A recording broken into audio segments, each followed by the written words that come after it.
A single mother is ridiculed for caring for a comatose millionaire, but when he wakes up a year later, his first words shake his elite world to its core. A story of betrayal, redemption, and the power of real love. What would you do if your life changed forever? Before we get into the story, comment below where in the world you are watching from today. The lights of Atlanta's skyline twinkled against the dark February sky as Sarah Johnson hurried through the hospital's staff entrance. At 32, she was the newest nurse at Mercy General, and being late for her night shift wasn't the impression she wanted to make. Her young son's babysitter had shown up late again, but Sarah knew better than to offer excuses in a world that already judged her for being a single black mother. "Sarah, thank goodness you're here," Linda, the head nurse, called out as soon. As Sarah reached the nurse's station, "We've got a VIP patient coming in, William Blackwood III. Sarah's eyes widened. Everyone in Atlanta knew that name. The Blackwoods owned half the city's real estate developments. "The car crash is all over the news," Linda continued, handing Sarah a chart. "He swerved to save his wife during their anniversary dinner drive. She walked away without a scratch, but he's in critical condition." The emergency room doors burst open. Paramedics rushed in with a stretcher, followed by a tall, elegant woman in a designer dress, her makeup streaked with tears. "That's Victoria Stanford Blackwood, his wife," Linda whispered. "1 year married today." Sarah watched as Victoria grabbed the attending doctor's arm. "Do you know who my husband is? He needs the absolute best care. I want specialists flown in from wherever necessary." The next few hours were a blur of activity. William Blackwood III, or Bill as Sarah learned he preferred to be called, was stabilized but remained unconscious. The initial diagnosis wasn't good: severe head trauma with possible long-term complications. Sarah was assigned to Bill's care team, much to Victoria's visible displeasure. The look the wealthy woman gave Sarah when she entered the room to check Bill's vitals spoke volumes. "Are you qualified?" Victoria asked, her tone dripping with doubt as she looked Sarah up and down. "Yes, Mrs. Blackwood. I graduated top of my class from Emory University's nursing program." Victoria pursed her lips. "Well, I suppose the hospital knows what they're doing. Just be careful with everything. It's all very expensive." As the night progressed, Sarah noticed how Victoria spent more time on her phone than looking at her husband. She overheard snippets of conversations about insurance policies and power of attorney. When Victoria finally left around midnight, Sarah was checking Bill's IV. She looked at his peaceful face, handsome despite the bruising and bandages. "You know, Mr. Blackwood," she said softly while adjusting his pillows, "I've seen all kinds of people in this hospital, rich, poor, all colors and backgrounds. But when they're here in this bed, none of that matters. What matters is the fight inside them." She didn't know then that this was just the beginning, that this unconscious man would change her life forever, or that she would face the biggest challenges of her career in the months to come. She didn't know that the whispers had already started about how inappropriate it was for someone like her to care for someone like him. All Sarah knew was that she had a job to do, and she would do it with everything she had, just like her grandmother had taught her. Stand tall, work hard, and never let anyone tell you what you can't do. The news vans were already gathering. Outside the hospital, their lights creating artificial day in the parking lot. Tomorrow, the whole city would be talking about Bill Blackwood's accident. But here in the quiet of the ICU, it was just Sarah doing what she did best, caring for those who needed her, regardless of who they were or where they came from. "Well, Mr. Blackwood," she said, making one final check before her rounds, "looks like it's just you and me for now, and I promise you I'm not going anywhere." She had no way of knowing how prophetic those words would prove to be, or how much resistance she would face for keeping that promise. The story that was about to unfold would shake Atlanta's high society to its core and challenge everything everyone thought they knew about love, loyalty, and the power of dedicated care. In the coming days, the comfortable world of the Blackwoods would clash spectacularly with Sarah's practical, down-to-earth approach to life and healing.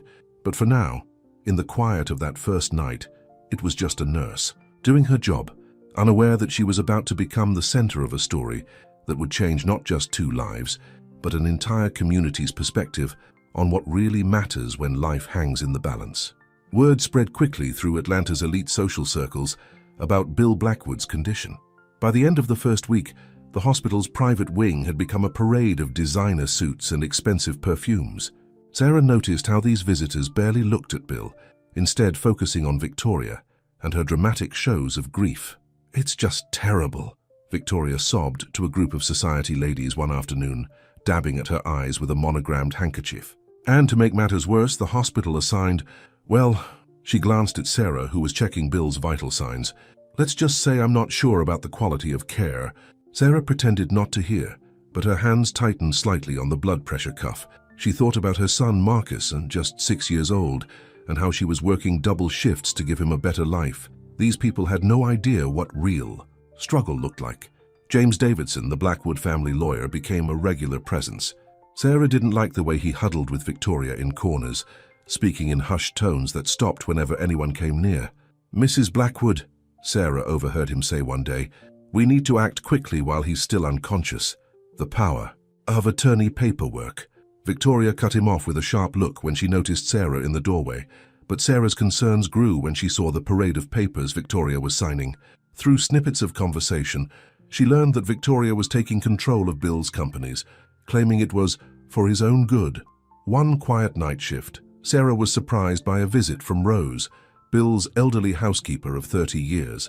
"I had to come when everyone else was gone," Rose explained, her worn hands clutching her purse. "Miss Victoria, she's changing everything at the house, firing long-time staff, bringing in her own people. She's even trying to sell Mr. Bill's beloved horses." Sarah listened as Rose talked about the Bill that nobody in the hospital knew, a man who treated his staff like family, who loved riding horses at dawn, and who had built his fortune while never forgetting his father's lessons about treating people with respect. "He used to say that money doesn't make the man," Rose said, tears in her eyes. "The man makes the money, and what matters is what he does with it." That night, after Rose left, Sarah looked at Bill differently. She started talking to him more. During her shifts, telling him about her life, her son, her dreams of opening a community clinic someday. "Your horses miss you, Mr. Blackwood," she said while giving him his evening care. "Rose told me how you used to ride every morning. My daddy taught me to ride, you know. He worked at a stable in Virginia before he passed." Sarah didn't expect what happened next. Bill's hand twitched. It was slight but unmistakable. Excited, she noted it in his chart and reported it to Dr. Thompson. But when Victoria heard about it, she dismissed it entirely. "Oh, please," Victoria scoffed. She probably imagined it, or made it up for attention. "James, can we look into getting a different nurse assigned?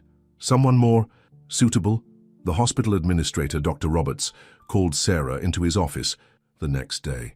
"Sarah, you're one of our best nurses," he said carefully. "But Mrs. Blackwood has expressed some concerns." "Because I'm black?" Sarah asked directly.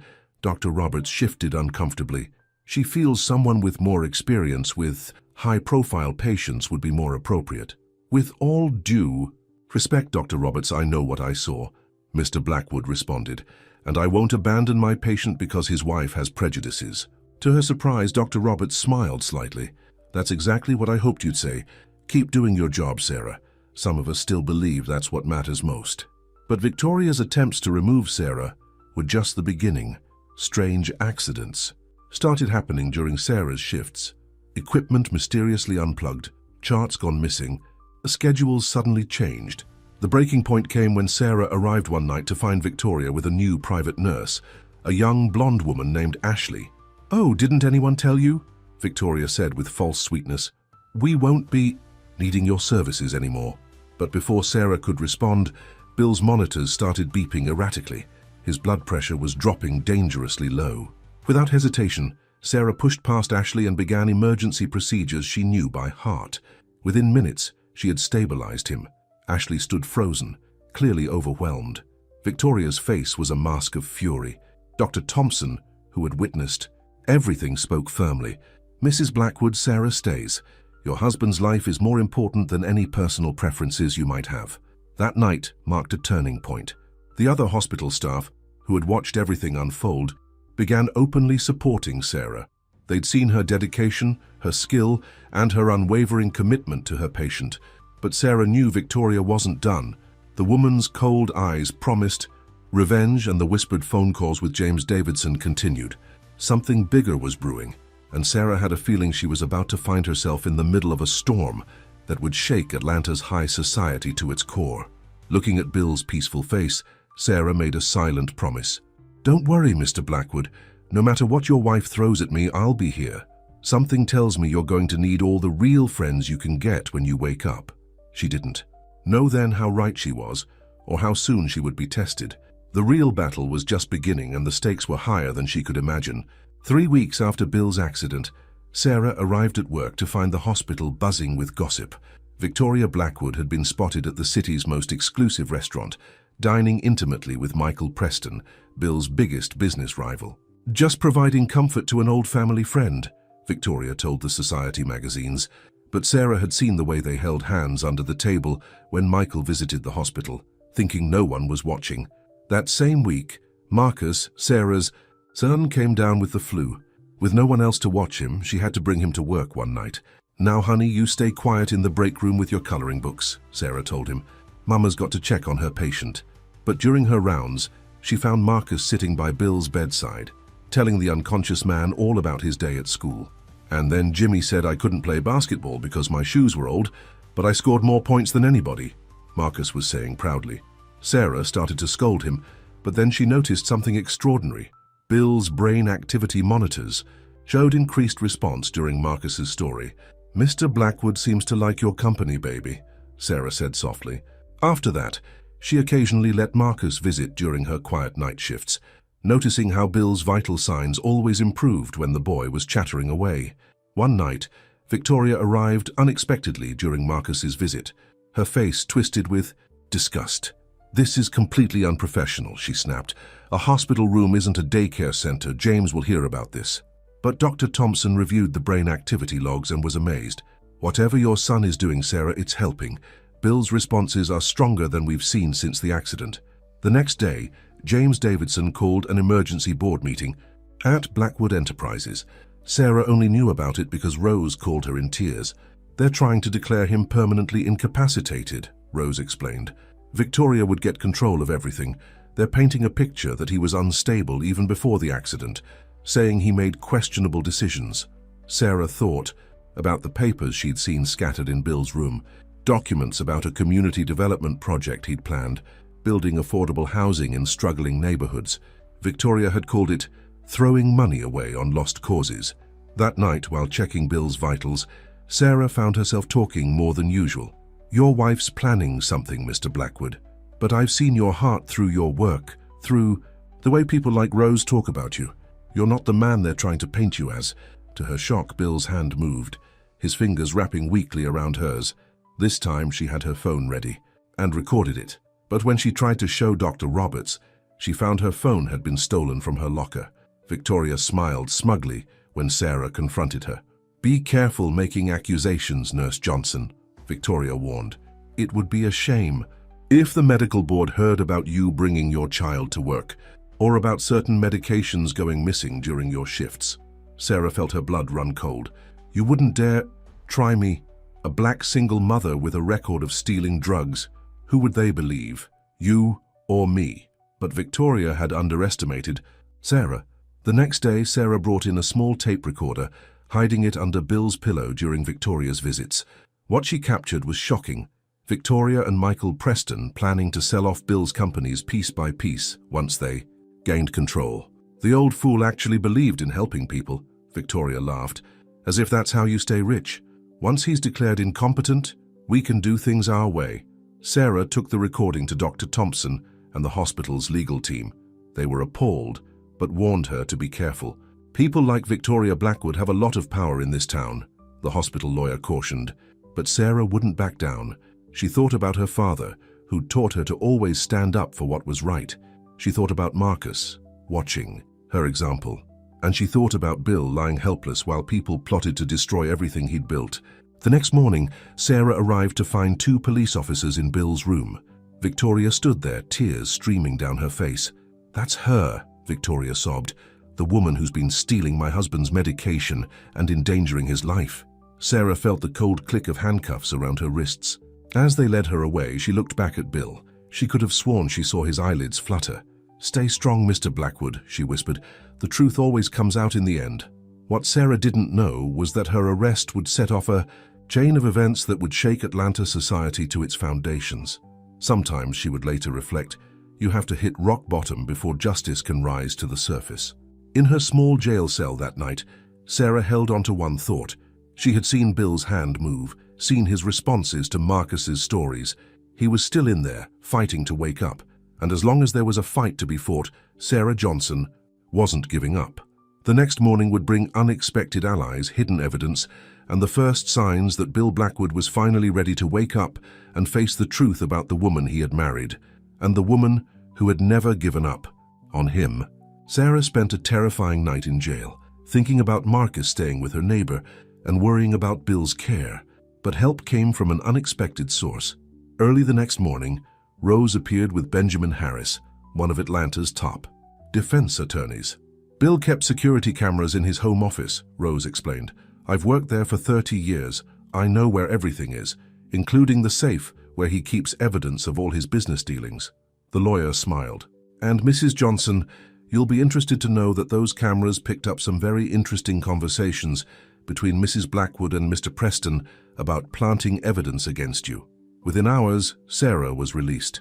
But when she returned to the hospital, she found she'd been suspended pending investigation. I'm sorry, Sarah, Dr. Roberts said. Our hands are tied until this is all sorted out. Victoria had planned it perfectly. Even with the charges dropped, the suspension meant Sarah couldn't protect Bill anymore. But Victoria hadn't counted on the loyalty Bill had earned over the years. The hospital staff began keeping detailed records of everything that happened during their shifts. Nurses, orderlies, even the cafeteria workers reported every suspicious movement Victoria and her friends made. Linda, the head nurse, caught Michael Preston trying to access Bill's medical records late one night. Just concerned about my old friend, he claimed, but Linda saw him trying to change the dosage orders on Bill's medications. Sarah spent her days building a case with Benjamin Harris, using Rose's evidence. They discovered Victoria had been quietly selling off Bill's personal assets, his beloved horses, his art collection, even the community center he'd been building. I feel so helpless. Sarah confided to Rose over coffee. Who knows what they're doing to him while I'm not there? Don't give up, Rose squeezed her hand. Bill always said you can tell a person's true character by how they act when everything is against them. Marcus was struggling to understand why his mother couldn't go to work anymore. But who's going to tell Mr. Bill's stories? He asked one night. He likes my stories, Mama. Sarah hugged her son tight, fighting back tears. Sometimes, baby, doing the right thing means making hard choices. Then came the news that Victoria and James Davidson had called another board meeting. This time they had a doctor ready to declare Bill would never recover consciousness. Once he's declared permanently vegetative, Benjamin explained, Victoria's power of attorney becomes absolute. She can pull the plug anytime she wants. Sarah felt her blood run cold. They wouldn't.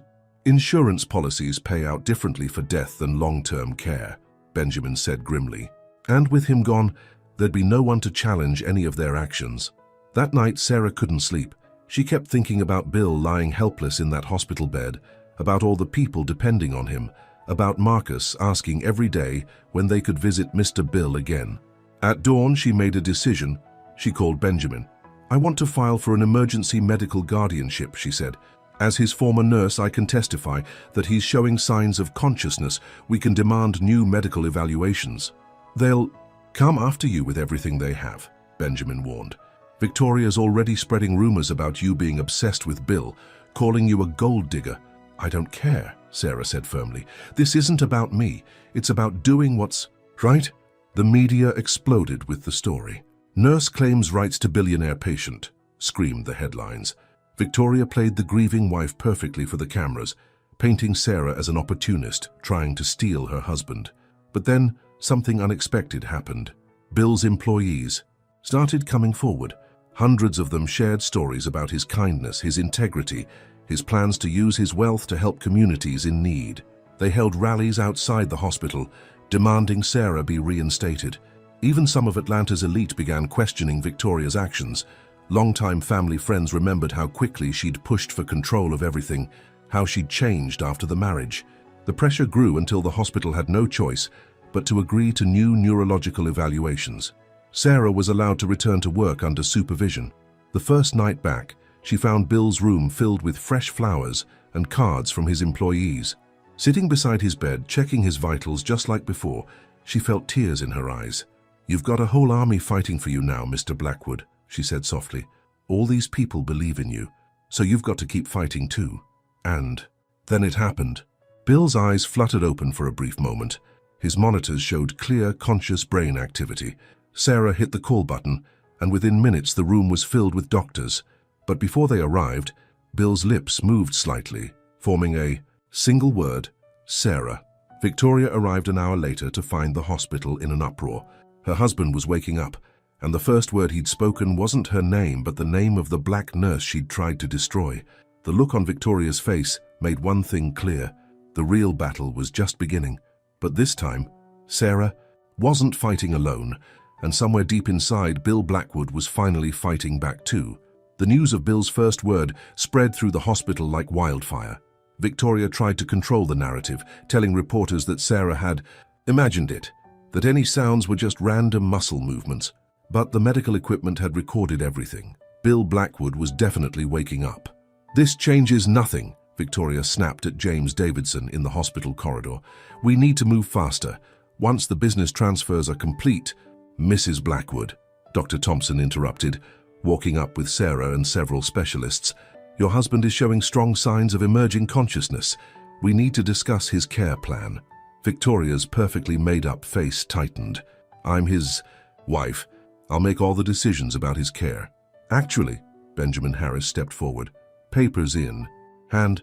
Given the circumstances and evidence of potential conflicts of interest, the court has granted our petition for an independent medical guardian to be appointed." Victoria's scream of rage echoed through the hospital halls. Over the next few days, Bill's moments of consciousness grew longer.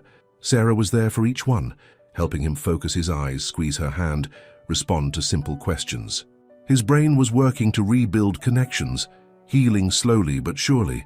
Marcus was overjoyed when Sarah told him the news. "Can I tell Mr. Bill about my baseball game? I hit a home run." "Soon, baby," Sarah promised. "He needs to get a little stronger first." But Victoria wasn't giving up. She called a press conference on the hospital steps, tears streaming down her face. "My husband is being kept from me by hospital staff who have overstepped their boundaries," she sobbed. "This nurse, this Sarah Johnson, has somehow convinced everyone she has my husband's best interests at heart. But where was she during our marriage? Where was she when we built our life together?" The reporters ate it up, but they also started digging deeper. They found Victoria's recent purchases, a new mansion in her name only, offshore bank accounts, suspicious transfers from Bill's business accounts. One afternoon, while Sarah was helping Bill with his therapy exercises, he managed to speak again. "Horse," he said weakly. "My horses." Sarah's heart broke, remembering what Rose had told her about Victoria selling his beloved animals. But then she had an idea. She pulled out her phone and showed Bill pictures of his horses that Rose had saved. "They're safe," she told him. "Your stable manager refused to sell them. He said he'd only take orders from you." A tear rolled down Bill's cheek. "The real you is still in there," Sarah said softly, wiping the tear away. "And we're not going to let anyone take away the things you love." That evening, Michael Preston made a mistake. Thinking the security cameras were off, he met Victoria in Bill's office at the mansion. "Everything's falling apart," Victoria hissed. "He wasn't supposed to wake up. The doctors said the damage was too severe." "Calm down," Michael said. "The transfers are almost complete. Once the merger goes through, and what happens when he can talk properly? When he tells everyone we caused the accident?" Neither of them noticed Rose in the shadows, her phone recording everything. Back at the hospital, Sarah worked tirelessly with Bill's therapy team. Every small victory was celebrated. The first time he could hold a cup, the day he stayed awake for 2 hours. The morning he smiled at one of Marcus's jokes. "You have a good boy," Bill managed to say one day, his voice still rough from months of disuse. Sarah paused in adjusting his pillows. "He's my whole world. I'm raising him to be a good man like his grandfather was." "Like you are." Bill's hand found hers. "Thank you for fighting for me." "Someone had to," Sarah replied simply. "I saw who you really were, even when you couldn't show us." That night, Rose brought the recording to Benjamin Harris. Within hours, arrest warrants were issued for both Victoria and Michael Preston. The headlines the next morning shocked Atlanta society. Billionaire's wife and business rival arrested for attempted murder. Sarah was checking Bill's vital signs when they brought him the news. His face showed no surprise, only a deep sadness. I knew something was wrong that night, he said slowly. Victoria was angry about the community project, said I was throwing away her future. The brake lines. Sarah squeezed his hand as he struggled with the painful memory. But you found the real truth, he continued. Saw the real me. It wasn't hard, Sarah smiled. Your actions spoke. Louder than anything Victoria could say. The way you treated people, the good you tried to do, that's the real Bill Blackwood. As the sun set over Atlanta, casting long shadows through the hospital window, Bill's recovery was far from complete. But something else was healing too. His faith in people, his trust in genuine care and compassion. Looking at Sarah, who had risked everything to protect him, Bill realized that sometimes life's greatest gifts come disguised as its greatest challenges.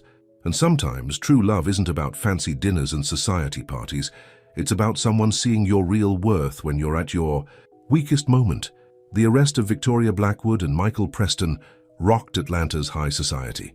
News vans camped outside the hospital, society ladies whispered behind their designer handbags, and social media exploded with speculation. But inside Bill's hospital room, a different kind of drama was unfolding. I should have seen it, Bill said during one of his therapy sessions. His voice was stronger now, though he still tired easily. All the signs were there. Sarah adjusted his pillows. Don't blame yourself. Victoria fooled a lot of people. Not you, he smiled weakly. You saw through her from the start. The investigation revealed the full scope of Victoria and Michael's plan. They had tampered with Bill's car, hoping the accident would either kill him or leave him permanently unconscious. Victoria had married Bill for his money, working with Michael to slowly take control of his empire. But their scheme had one fatal flaw. They hadn't counted on Sarah Johnson. The media couldn't get enough of the story. Black nurse saves billionaire, ran one headline. Cinderella in scrubs, declared another. Reporters kept trying to get interviews with Sarah, offering money for her rags to riches story. But it's not about that, Sarah told Marcus one night as she tucked him into bed. Sometimes doing the right thing is its own reward. Like when I helped Tommy with his math even though he was mean to me before, Marcus asked. Sarah kissed his forehead. Exactly like that, baby.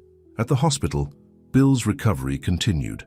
Sarah stayed on as his primary nurse, but something was changing. In their relationship, she noticed how his eyes followed her around the room, how he smiled whenever Marcus visited, how he listened intently to every word she said. One day, during physical therapy, Bill struggled to stand for the first time since the accident. I've got you, Sarah said, supporting his weight. Just take it slow. Their faces were close, and for a moment something electric passed between them.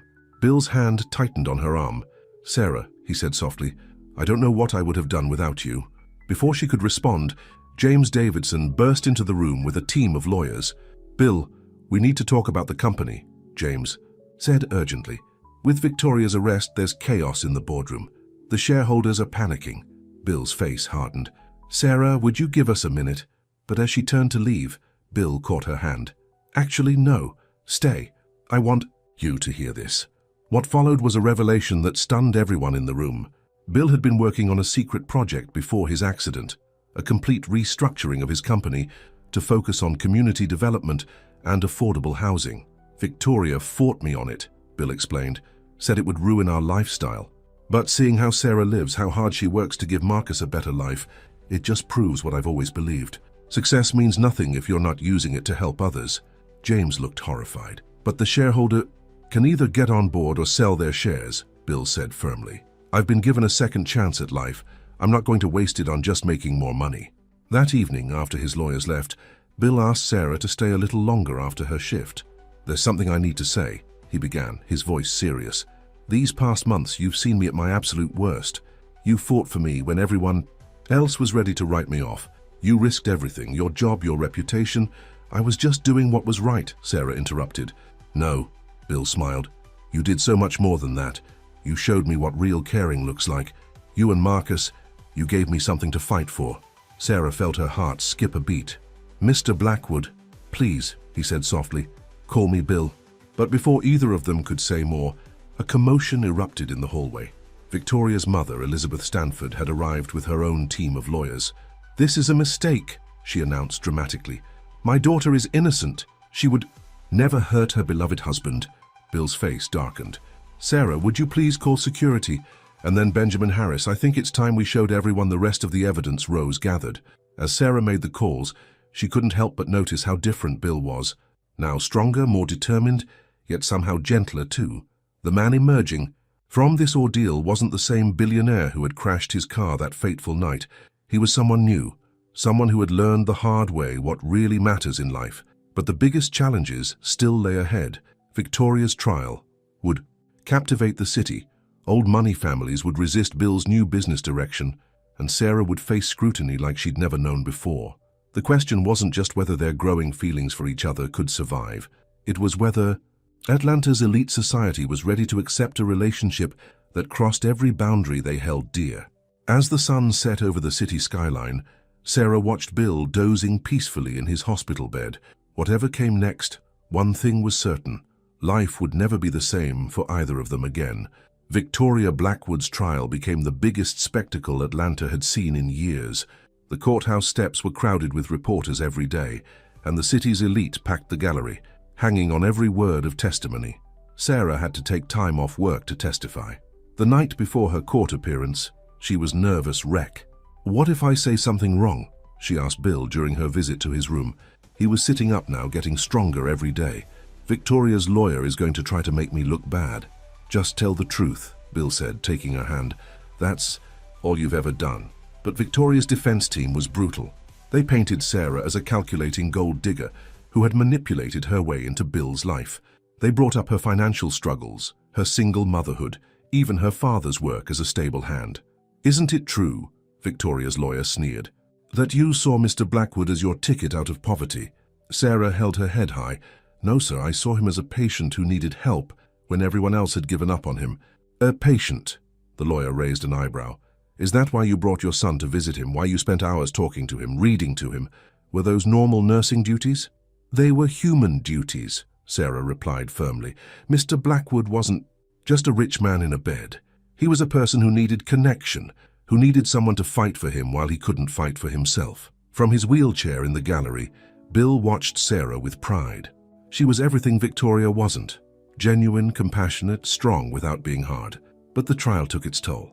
Marcus came home from school crying one day because some kids had teased him about his mom being on TV. "They said you only like Mr. Bill because he's rich," Marcus sobbed. Sarah held her son close. "Baby, remember what Granddaddy used to say? A person's worth isn't in their wallet, it's in their heart.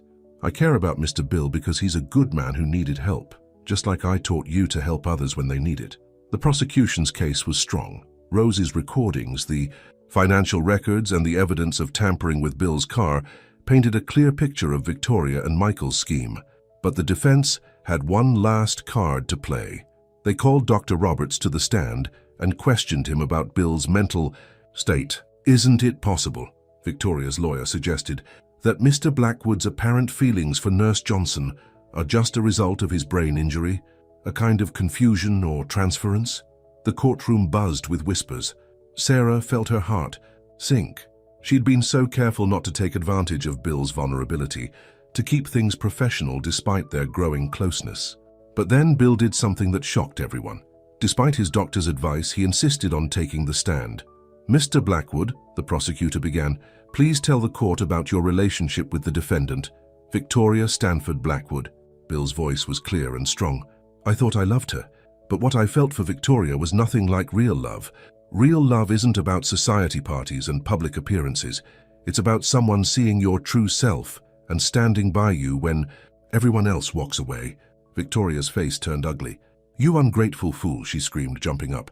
"Everything I did was to save you from throwing away our fortune on your ridiculous charity projects." The outburst sealed her fate.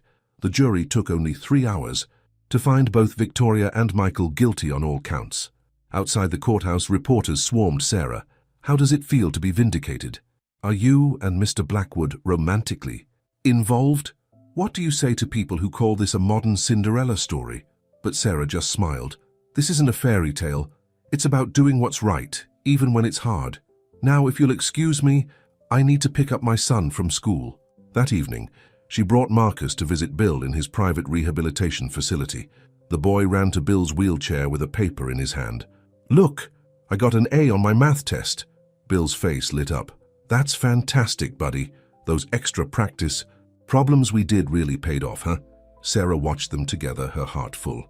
But she also saw the photographers outside the window, the curious stares from the staff, the weight of public attention that would only grow heavier. Later, when Marcus was absorbed in his homework, Bill reached for Sarah's hand. "We need to talk," he said softly, "about us, about what happens next." Sarah felt her pulse quicken. The trial was over, but their story was far from finished. And the biggest challenge yet lay ahead, convincing the world that what they had wasn't about money or status or fairy tales. It was about two people who had found each other in the darkest of times and the light they'd created together. The weeks following Victoria's conviction brought changes nobody could have predicted. Bill threw himself into physical therapy, determined to walk again. Sarah returned to her regular nursing duties, trying to maintain normalcy despite her newfound fame. But nothing was normal anymore. Every time they were seen together, photos appeared in the society pages. "Billionaire and nurse. Love or manipulation?" the headlines questioned. "Don't they have anything better to write about?" Sarah sighed one morning, tossing aside a magazine with their picture on the cover. "Actually," Bill said, wheeling himself across his private rehab room, "I've been thinking about that, about all of it." He had that look in his eyes that Sarah had come to recognize, the one that meant he was planning something big. "I want to tell our story," he continued, "but the real story, not their version, about how you saved not just my life, but my soul, about what really matters in this world." Before Sarah could respond, Marcus burst into the room excited about his school's upcoming father-daughter dance. "Tommy's dad said I can't go because I don't have a dad," Marcus said, his voice small. "He said it's only for real families." Bill's face darkened. "Come here, buddy." He patted his lap and Marcus climbed up carefully, mindful of the tubes and monitors. "You know what makes a real family? Love, caring, looking out for each other, just like you and your mum do." Sarah watched them together, her heart swelling. Over the past months, Bill had become a father figure to Marcus, helping with homework, sharing stories, teaching him about horses. It was more than she'd ever dreamed possible for her son, but not everyone was happy about their relationship. One afternoon, Elizabeth Stanford, Victoria's mother, confronted Sarah outside the rehabilitation center. "I know what you're doing," she hissed, "working your way into his life, using that child to play on his emotions. People like you always want what we have." "People like me?" Sarah stood her ground. "You mean people who care about others, who see value in something besides money?" "Yes, I guess I am like that."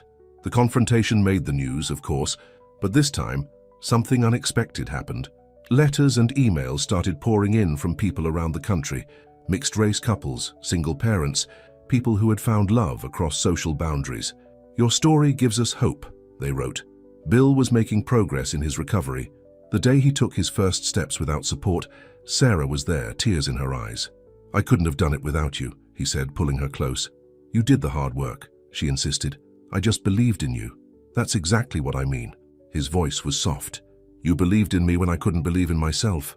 That weekend, Bill insisted on taking Sarah and Marcus to his stable. His prized horses had been returned, and he was determined to share his love of riding with them. "My daddy taught me to ride," Sarah said, helping Marcus onto a gentle mare. "I know," Bill smiled. "You mentioned it once when you thought I couldn't hear you. You told me a lot of things during those long nights." Sarah blushed. "I talked too much." "You talked just enough." Bill reached for her hand. "Every word helped bring me back." But their peaceful moment was interrupted by James Davidson, rushing up with urgent news. The shareholders were revolting against Bill's plans to restructure the company for community development. "They're threatening to sell their shares," James warned. "The stock price is dropping." Bill remained calm. "Let them sell. Sometimes you have to lose something to gain something better." That evening, Bill called a press conference. Standing tall with his cane, Sarah and Marcus by his side, he addressed the world. "People keep asking about my relationship with Sarah Johnson," he began. "They want to know if it's appropriate, if it's proper, if it's good for business. Well, let me tell you what's good for business. Integrity, compassion, using our resources to help others." He announced the creation of the Johnson Blackwood Foundation, dedicated to providing healthcare and education opportunities in underserved communities. "Sarah and Marcus taught me that true wealth isn't about money," he continued. "It's about the lives you touch, the differences you make. And I'm proud to say they've agreed to help me make those differences, not just as partners in the foundation, but as my family. The reporters erupted with questions, but Bill wasn't finished. With tears in his eyes, he turned to Sarah. "You once promised never to leave me," he said softly. "Now I want to make the same promise to you." Sarah's heart stopped as Bill slowly, carefully got down on one knee. But before he could speak, the words that would change their lives forever, a commotion broke out at the back of the room. Someone was pushing through the crowd, someone they never expected to see again. The crowd parted to reveal Victoria's brother, Richard Stanford, with a team of lawyers behind him. "I'm sorry to interrupt this touching moment," Richard sneered, "but I have documents proving that William Blackwood isn't mentally competent to make these decisions." Bill struggled to his feet from his kneeling position, his face hard. Sarah stepped forward to help him, but he squeezed her hand, wanting to stand on his own. "What are you talking about, Richard?" Bill's voice was steady. Richard held up a file. "Medical evaluations from right after your accident showing severe brain trauma, and recent psychological assessments suggesting you're suffering from emotional manipulation and dependency. We're filing for conservatorship." The reporters went wild, cameras flashing. Marcus grabbed Sarah's hand, scared by the chaos. "It's okay, baby," Sarah whispered, though her own heart was racing. They should have known the Stanford family wouldn't give up so easily. Bill's voice cut through the noise. "That's enough." The room fell silent. "I've spent months rebuilding my strength, not just physically but mentally. Every doctor at Mercy General can testify to my competence." "Ah, yes, Mercy General," Richard smiled coldly, "where your nurse girlfriend works. Very convenient." Sarah felt her face burn, but before she could respond, an unexpected voice rang out. "I can testify too." Everyone turned to see Dr. Elizabeth Chen, one of Atlanta's most respected neurologists, walking into the room. "I've been independently monitoring Mr. Blackwood's recovery for the past 2 months, Dr. Chen announced, at the request of his insurance company, and I can state unequivocally that he is of sound mind and fully capable of making his own decisions." Richard's face reddened. "But the trauma led to a remarkable recovery," Dr. Chen interrupted. "In fact, Mr. Blackwood's case will be featured in next month's Journal of Neurology. His brain scans show exceptional healing, partly due to the innovative care approaches used during his coma." She smiled at Sarah. "Sometimes love really is the best medicine." But Richard had one more card to play. He turned to Sarah.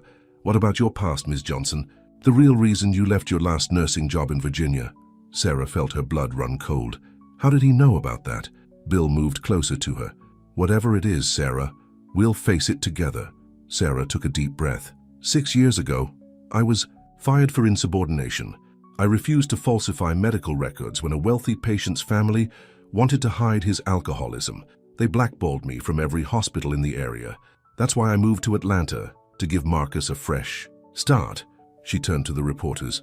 "I've never hidden who I am or what I believe in. I lost my job because I wouldn't lie, and I'd do it again. Because some things matter more than money or status, like truth and dignity, and doing what's right." The room was silent for a moment. Then, surprisingly, applause broke out. It started with Rose, who had slipped in during the commotion, and spread until the whole room was clapping. Richard looked around, realizing he was losing control of the situation. "This isn't over," he threatened. "The Stanford family has influence." "The Stanford family," Bill cut in, "is about to learn that influence works both ways. Your sister tried to kill me, Richard. She's in prison. Your family's reputation is already in shambles. Do you really want to make it worse by fighting a losing battle?" Benjamin Harris stepped forward with his own file. "We've been doing some investigating of our own, Mr. Stanford, about certain tax irregularities in your family's foundation. Would you like to discuss those publicly?" Richard's face went pale. Without another word, he and his lawyers retreated. In the aftermath, reporters surrounded them again, but Bill raised his hand for silence. "Now," he said, turning back to Sarah with a smile, "where were we?" He started to kneel again, but Sarah stopped him, mindful of his still healing legs. "Stay standing," she said softly. "We've both spent enough time on our knees." "Sarah Johnson," Bill took her hands in his, "you saved my life in every way a life can be saved. You showed me what real love looks like. You and Marcus have become my family in every way that matters.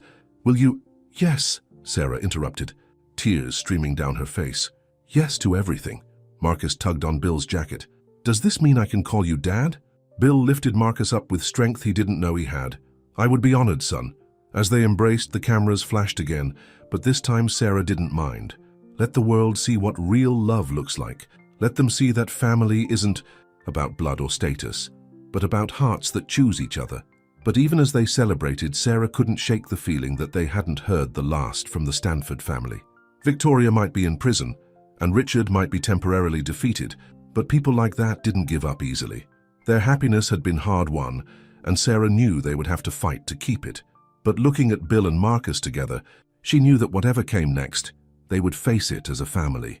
The autumn leaves were turning golden in Atlanta when Sarah Johnson became Sarah Blackwood. The ceremony wasn't at some fancy country club or elite social venue. Instead, they chose the hospital garden where they had spent so many hours during Bill's recovery. Some people might think it's strange to get married at a hospital, Bill said in his vows, standing tall without his cane. But this is where our story began. This is where I learned that sometimes you have to lose everything to find what really matters. Sarah, radiant in a simple white dress, wiped tears from her eyes as she responded. I fell in love with you twice, she said. First with the man who needed my help, and then with the man who fought his way back to us. Marcus, handsome in his little tuxedo, proudly carried the rings. Does this mean we're officially a real family now? He asked after the ceremony. We've been a real family for a long time, Bill said, hugging him. This just makes it official for everyone else. The guest list surprised Atlanta society. Alongside business leaders and city officials were nurses, orderlies, and hospital staff. Rose was there, of course, beaming with pride. But the most touching moment came when Dr. Thompson walked in with a special guest, one of Bill's former physical therapists, who was now a student at medical school thanks to the Johnson Blackwood Foundation's scholarship program. Even some of the society ladies who had once looked down on Sarah were there, though perhaps more out of curiosity than genuine goodwill. But Sarah didn't mind. She knew that change happens slowly, one heart at a time. The reception was in full swing when Benjamin Harris arrived with news. Victoria had tried to appeal her conviction, but the court had denied it. She and Michael Preston would serve their full sentences. The Stanford family's influence isn't what it used to be, Benjamin smiled. Amazing how quickly people distance themselves from scandal. But Sarah and Bill had already moved on to building something new. The Johnson Blackwood Foundation was transforming lives across the city. They had opened 3 community health clinics in underserved neighborhoods, with more planned. Bill's company was partnering with local organizations to build affordable housing, creating jobs and opportunities. You've changed this city, Mayor Richardson said in his toast, not just with your money, but with your example. You've shown us that love knows no boundaries, that second chances are possible, and that true character shows itself in how we treat others. Later that evening, as the celebration continued, Bill led Sarah to a quiet corner of the garden. I have a surprise for you, he said, pulling out an envelope. Inside was a deed to a new building, the future home of the Sarah Johnson School of Nursing. Because every dreamer deserves a chance, Bill explained. Just like you gave me. Sarah's eyes filled with tears. Bill, this is too much. Nothing is too much for the woman who saved my life. Besides, he grinned, I had some help. Marcus came running up with more news. He'd gotten the lead in his school play, and his teacher had asked if Bill would help build sets since he was good at building things. Of course I will, Bill laughed. That's what dads do. As the sun set over Atlanta, casting a golden glow over the garden, Sarah looked at her new family, her brilliant, kind-hearted son, and the man who had proven that true love could overcome any obstacle. Penny for your thoughts? Bill asked, pulling her close. I was just thinking about that first night in the hospital, Sarah said, when everyone said you'd never wake up, never recover. Look at you now. Look at us now, he corrected. You know, people call this a fairy tale, but they're wrong. Fairy tales are about magic and miracles. This is about something much more powerful. It's about faith and hard work and never giving up on what you believe in. Marcus joined them, and as they stood together watching the stars come out, Sarah realized that sometimes life's greatest gifts come in its darkest moments. Sometimes it takes almost losing everything to find what you were meant to have all along. The next morning, the society pages would run their usual stories about the nurse who became a queen of Atlanta society. But Sarah knew the truth. She hadn't joined high society. She and Bill had created something entirely new, a world where people were judged by their character, not their color or class. A world where love really could conquer all. As they drove away from the reception, they passed the hospital where their story began. The lights were on in the ICU where other nurses were caring for other patients, fighting other battles. "You know," Bill said, squeezing her hand, "some people spend their whole lives looking for their purpose. I had to lose everything to find mine." "And what's that?" Sarah asked, though she already knew the answer. "To love, to help others, to make a difference." He smiled at Marcus, sleeping in the back seat. "To be a father and a husband, to be the man you always saw in me, even when I couldn't see it myself." They had faced every obstacle: prejudice, violence, betrayal, and doubt. But in the end, love had won. Not the fairy tale kind of love, but the real kind. The kind that fights and sacrifices and never gives up.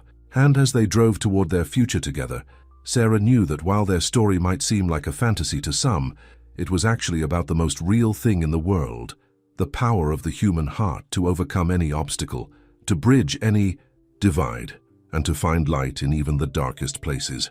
The end